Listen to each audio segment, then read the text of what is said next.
Hlásia sa nové modely automobilov, ktoré mali svetovú premiéru v závere minulého roka. Po prvých dotykoch na medzinárodnej prezentácii vo Švédsku sme si už druhú generáciu Citroenu C4 obchytali aj v Bratislave. Ako ju zatiaľ prijímajú za hranicami? Novú C4 uviedli na európsky trh premiérou na parížskom autosalóne v lani v októbri.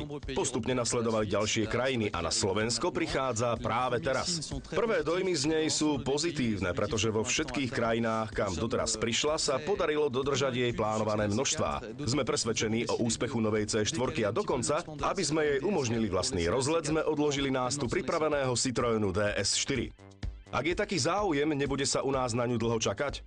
En Slovaquie, nous avons effectivement, comme je vous l'avais dit, prévu... Dali sme si métu zvýšiť na Slovensku náš podiel v segmente kompaktných hatchbackov.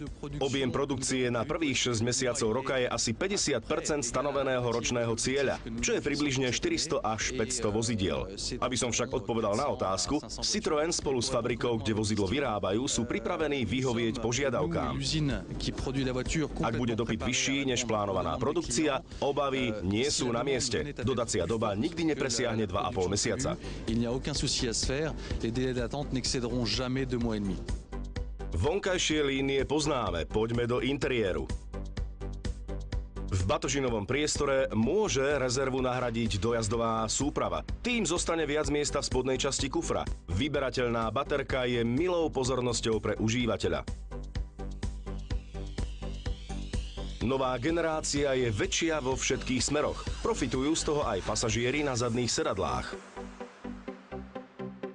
Generačný rozdiel je markantný v líniách, materiáloch a aj kvalite spracovania interiéru. Výrobca sa vrátil ku klasickému volantu bez pevného stredu a zaujímavá je možnosť meniť farbu podsvietenia prístrojov, aj polyfonické zvuky ohlasujúce trebárs zapnuté smerovky. Na ovládanie 6-stupňovej robotizovanej prevodovky slúži netradične tvarovaná páka na stredovom tuneli. V iných motorových verziách pracuje 5 alebo 6-stupňový manuál, ale aj klasický 4-stupňový automat. Množstvo a objem odkladacích priečinkov v interiéri sa tiež vymykajú priemeru v tejto kategórii a určujú nové hranice. Novinka má pod kapotou osvedčené agregáty. K dispozícii sú 4 turbodízle a 3 benzínové verzie s rozličnými výkonovými parametrami. Jazdíte s novou štvorkou a zrazu sa vám zdá, že sedíte v automobile, ktorý je zaradený o kategóriu vyššie. K takémuto pocitu vás nabáda priestor v interiéri, dobrý výhľad z neho, ale aj jeho odhlučnenie. Izolačné vrstvy tlmia zvuk motora. Naladenie a konštrukcia podvozka zase eliminujú nárazy zo spodu.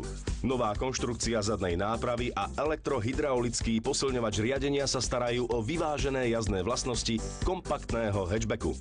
K dobrému pocitu možno prispieva aj vedomosť o tom, že novinka už má za sebou bezpečnostné testy Euro NCAP a získala v nich plný počet 5 hviezdičiek.